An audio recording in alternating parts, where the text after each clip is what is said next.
Independent Radio, Raypa 100.5 FM Abuja. Hello and welcome to the news desk. I am Idimachi Ikechukwu. First, the headlines. President Tinubu orders service chiefs to move to Maiduguri after bomb attacks. National Public Service Negotiating Council demands 154,000 naira minimum wage. Planned demolition leaves 4 dead in Kenya. And Israel says Iran's security chief Larijani killed in military strike. We'll bring you details shortly. President Bola Tinubu has directed service chiefs to move to Maiduguri to take charge of the security situation following recent terrorist attacks in Borno State. In a State House statement issued today, the president commiserated with the people of Borno State, mourning those who lost their lives and sympathizing with the injured. He described yesterday's attacks as desperate acts of evil-minded terrorist groups attempting to spread fear, noting that they remain under pressure from the nation's armed forces and security agencies. President Tinubu praised the courage and fighting spirit of Nigerian troops and civilian task forces for successfully repelling coordinated attacks on military positions, calling their actions patriotic and commendable. He also highlighted that following a recent security meeting with leaders of the security and intelligence agencies, he approved additional equipment and operational support to enhance their capabilities, efforts that are already underway. Meanwhile, security agencies are today continuing to investigate the multiple bomb blasts that rocked the Borno state capital Maiduguri late last night, leaving a trail of destruction and raising fresh security concerns across the region. Authorities say the explosions occurred in quick successions in crowded areas, sending residents fleeing for safety and overwhelming emergency responders.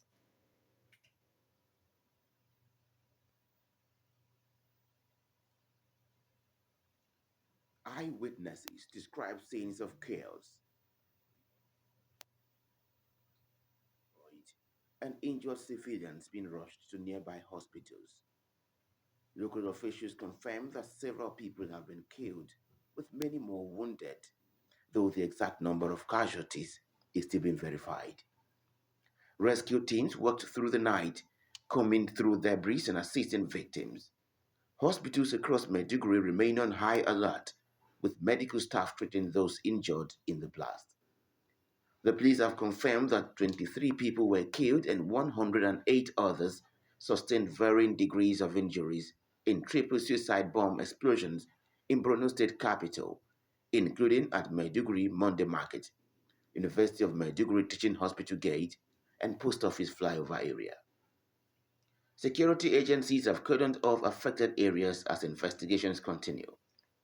While no group has officially claimed responsibility, suspicion is likely to fall on extremist factions known to operate in the region, including Boko Haram, which has carried out similar attacks in the area in the past.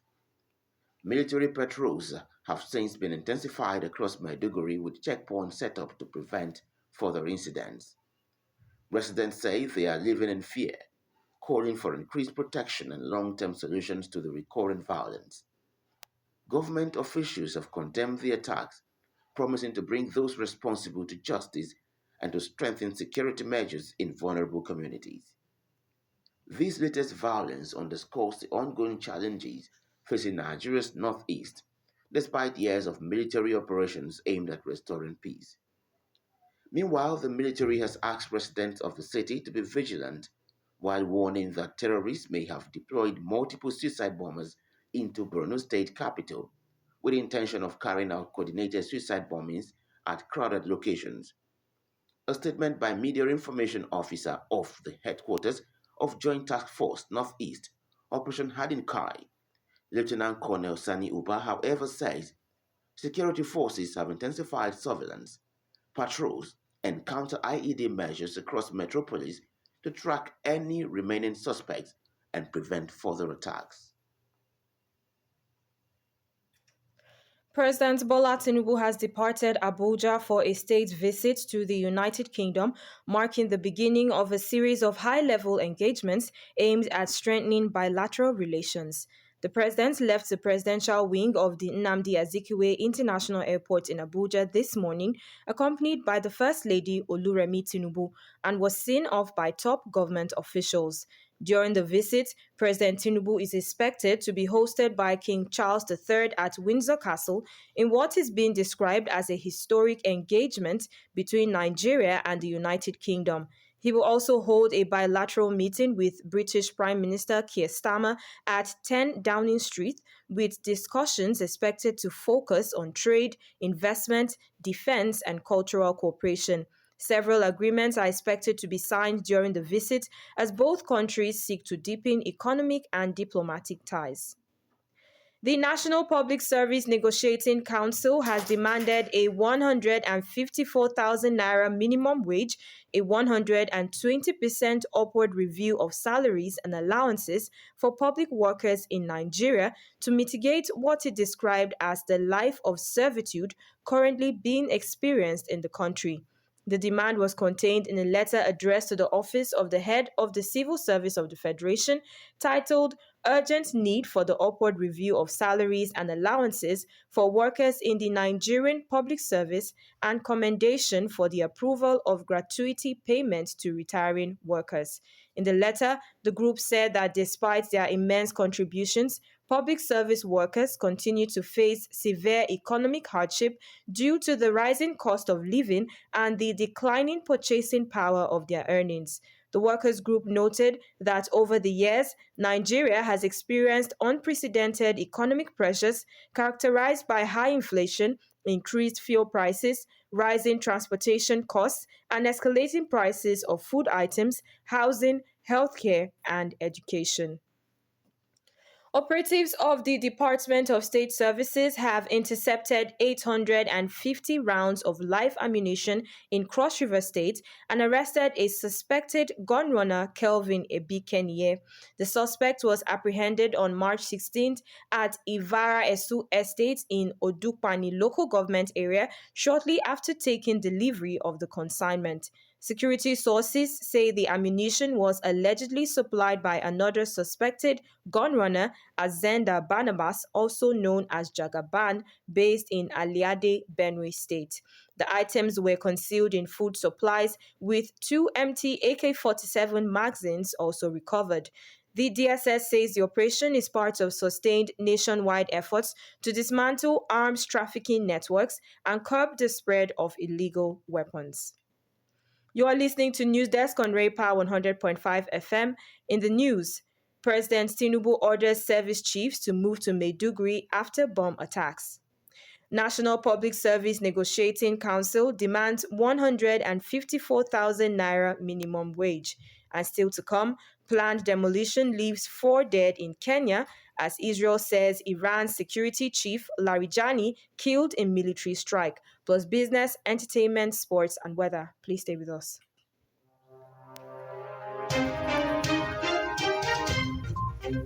As the news drops, it breaks with us. Join us for news on the hour every hour. News desk at 12 noon, Metro News at 4 p.m. Enjoy infotainment, breaking and sports news at their best 24/7. This is Ray Power FM News. Thanks for staying with us, and now to the rest of the news. A building collapsed during a planned demolition that went wrong in the Kenyan capital of Nairobi, killing at least 4 people and injuring 4 others. A statement by the Minister of Interior revealed that rescue workers from the army and other institutions were working to find any people trapped under the rubble. Images also showed victims being carried away from the rubble on stretchers. It was not immediately clear what happened during the demolition that led to the deaths and injuries, and the building had been one of the several buildings earmarked for removal under the ongoing Nairobi River Regeneration Project. Still on the foreign scene, Israel's defense minister says its military has killed Iran's security chief Ali Larijani in a strike. Iran has not yet confirmed whether Larijani has been killed or injured, but state media says an update will soon be issued. Meanwhile, drones and rockets have been launched at the U.S. Embassy in Iraq's capital, Baghdad, in the second such attack of the war, as the United Arab Emirates also reopened its airspace after missile and drone threats from Iran forced it to close briefly. And now, a business update from Ray Power 100 FM. The Naira continued its upward momentum yesterday, appreciating to 1,355 Naira per dollar at the official foreign exchange market. This is according to data from the Central Bank of Nigeria. The latest figure reflects an improvement from 1,363.5 Naira per dollar recorded on Friday, indicating sustained gains in the recent trading sessions. And still in business, Nigeria's digital finance ecosystem recorded about $96 billion in cryptocurrency and other virtual asset transactions, according to the Director General of the Securities and Exchange Commission, Emomotimi Agama. Agama revealed this during a citizens and stakeholders engagement session organized by the Federal Ministry of Finance in Abuja, stressing that the scale of activity in the digital asset market makes it necessary for regulators to place the sector under stronger oversight. This is entertainment news on Ray Power 100.5 FM. The family of late actor Odira Wobu has announced his burial arrangements following his demise in South Africa. According to a statement released by the family, the burial ceremony will take place on April 11th in Anambra State. 43-year-old Wobu passed away in November 24th, 2025 in South Africa. He was found gasping for breath in his hotel room, while initial reports suggested high blood pressure. His team later described his sudden death as mysterious following an autopsy. Ray Power Sport. In sports updates, the federal government has fulfilled its promise of awarding houses and national honors to members of Nigeria's women's basketball team following their triumph at the 2025 Women's AfroBasket. The National Sports Commission announced that documents from the houses promised to the players had been formally presented to members of the gold-winning squad in Lyon, France. The presentation was carried out by the chairman of the commission, Shehu Diko, and the Director General, Bukola Olakpade. And still in sports, Arsenal legend Thierry Henry stepped in to defend the Gunners' style under Mikel Arteta, saying that nothing is more important than ending the club's 22-year league trophy drought. The former club captain, who was the top scorer in the Invincible side that last lifted the Premier League trophy in 2004 season, said Arteta had been asked to find a way, and he has, with the Gunners now 9 points clear at the top of the table. Ray Power weather. Across Nigeria today, the weather stays hot and humid with high temperatures around 30 to 33 degrees. Southern cities like Lagos and Port Harcourt may see brief showers, while the north remains dry under blazing sunshine. Residents are advised to stay cool and hydrated and also keep an umbrella handy if you're down south. You've been listening to the News Desk on Ray Power 100.5 FM. To end the news, here is our last line. In the words of Colin Powell, former United States Secretary of State, a dream doesn't become reality through magic. It takes sweat, determination, and hard work. And that's it for the News Desk. I am Idimachi Ikechukwu. You can now watch Ray Power FM online on YouTube and also subscribe to our YouTube channel at Ray Power 100.5 FM Abuja. News on Hour comes up at 1 p.m. Good afternoon. Providing 360 degrees of information and